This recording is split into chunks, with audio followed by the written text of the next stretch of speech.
Bonjour à tous et bienvenue sur ma chaîne, j'espère que vous allez bien. On se retrouve pour une autre vidéo aujourd'hui et c'est la vidéo que je vous avais promise. C'est une vidéo sur mes résolutions de l'année, donc c'est une façon pour moi de partager avec vous quelque chose de plus personnel que des vidéos en général sur des thèmes que vous aimez. Comme je fais tous les ans cette vidéo, en fait je vais commencer par vous dire un petit peu ce qui avait été dit pour cette année et on va faire le bilan ensemble et après je vais vous dire un petit peu quelles sont mes nouvelles résolutions. Si vous avez vu ma vidéo de l'an dernier sur mes résolutions de 2018, si ce n'est pas le cas, je vous invite à la voir si vous êtes curieux. Je vais vous rappeler néanmoins ce que j'avais dit. Donc 2018 était pour moi une année centrée autour du thème, donc comme je fais tous les ans, je mets un thème à cette année. L'année 2018 était centrée autour de l'identité et je vous avais dit que c'était pour moi l'occasion de déconstruire l'identité que mon environnement avait créée pour moi et de comprendre ce que je voulais faire de ma vie et comment je m'identifiais. Cette année était pour moi remplie de challenges, tant au niveau professionnel qu'au niveau personnel, qu'à tous les niveaux. Sur le moment, c'est assez difficile à vivre et c'est difficile en fait de se remettre en question. Sauf que finalement, quand on décide de reprendre en main notre vie, on réalise que c'est ça qui nous... Enfin, moi je réalise que c'est ça qui me fait être moi-même finalement. C'est pas qu'à travers des réussites, mais c'est aussi comment je suis à travers les échecs. Et c'est en ça que ça a été très révélateur pour moi. Je pense que c'est une année qui a été définitivement une année marquante de ma vie, qui aura des impacts, non pas que là, mais cette année aura sur ma vie un impact, je pense, pour toute ma vie. C'est de l'éducation qu'on ne peut pas apprendre à l'école, qu'on ne peut pas apprendre dans un chemin classique. Toutes les leçons que j'ai apprises, c'était vraiment dans la difficulté et en galérant, clairement. J'avais 4 catégories d'objectifs et la première catégorie, c'était la catégorie sociale. Et je vous disais notamment, donc j'ai ma feuille là, si vous entendez du bruit, c'était de nouer plus de liens avec les gens. Sur le Bliss & Benefit, ça s'est fait à travers mes abonnés où vraiment j'ai appris à connaître beaucoup plus certains cette année. L'objectif en lui-même n'est pas assuré, n'est pas réussi, mais quelque part en fait il n'y a pas d'échec parce que j'ai vraiment fait le tri dans les gens. J'ai pas éliminé des gens, disons que les gens se sont éliminés tout seuls et j'ai envie de dire que c'est plutôt positif. Ça m'aide à faire le tri sans avoir la pénibilité de virer des gens moi-même ou de couper les ponts, etc. de manière pas du tout naturelle. Et en même temps, j'ai approfondi des liens avec des gens que je ne soupçonnais pas. J'ai revu des gens que je n'avais pas vus depuis des années. Je pense que c'est plutôt positif et j'ai arrêté de courir derrière les amis. Je sais pas si ça vous arrive ou si vous comprenez ce que je dis, mais pour moi en fait c'est plus une priorité d'aller supplier les gens d'être mes amis ou d'aller supplier les gens tout court en fait. Je laisse les choses se faire naturellement. J'ai vraiment lâché prise et franchement j'ai l'impression d'avoir une deuxième vie. Le deuxième objectif, c'était l'objectif finance et notamment d'être un petit peu plus indépendante financièrement. Donc si vous me suivez, vous savez que cet objectif est sur ma liste depuis le tout début. Sauf que j'ai carrément sous-évalué cet objectif et ça fait 2 ans maintenant que je travaille là-dessus.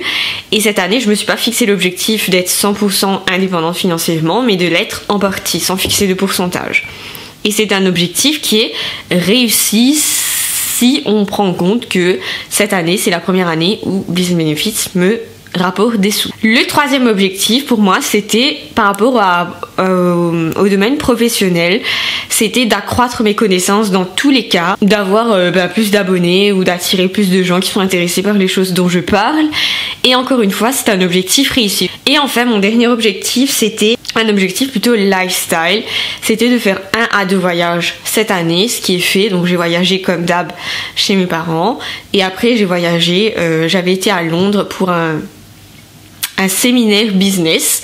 Mon autre objectif, si vous m'avez suivi, c'était d'être physiquement réparée ou de me remettre de ma mauvaise santé articulaire de 2017 et avant.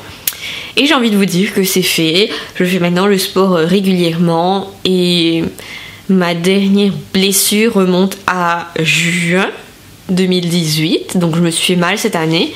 Et même si j'ai un peu mal de temps en temps, c'est beaucoup moins... fort qu'avant. Je considère en fait que c'est quelque chose que je ne peux pas contrôler, à part faire la part des choses entre bien m'échauffer, faire un sport qui me correspond, etc. Donc j'ai pas le choix que de m'en sortir.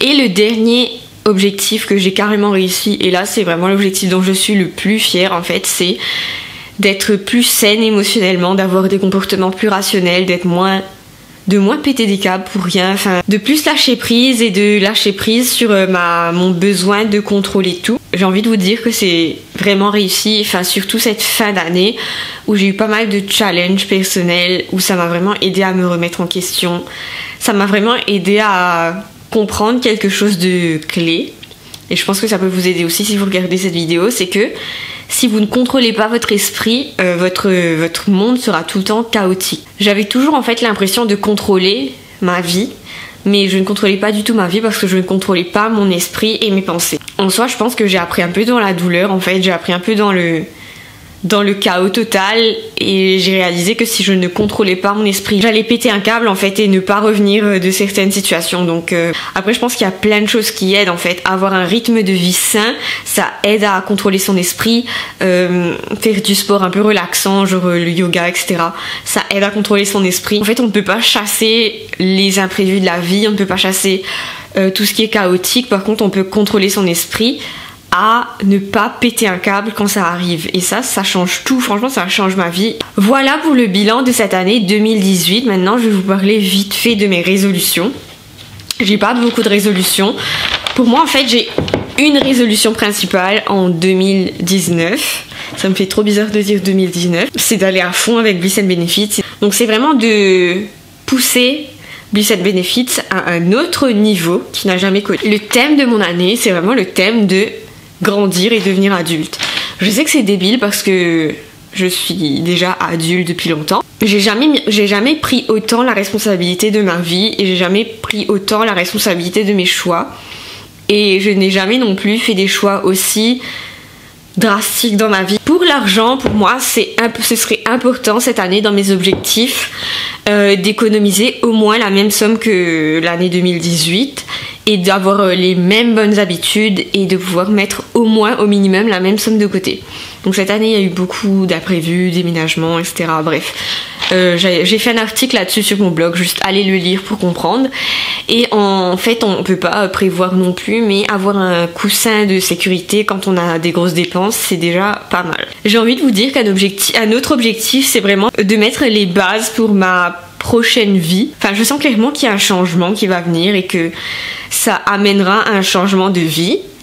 Mais je ne sais pas dans quelle direction, je ne sais pas où, je ne sais pas comment. En tout cas, je pense que ça ne peut qu'être positif. Enfin, j'ai vraiment l'impression d'entamer une autre phase de ma vie et j'ai l'impression que ça commence là. D'ailleurs, aujourd'hui, en fait, le solstice d'hiver, une date très importante, une date un peu symbolique pour marquer en fait la transition vers la nouvelle année.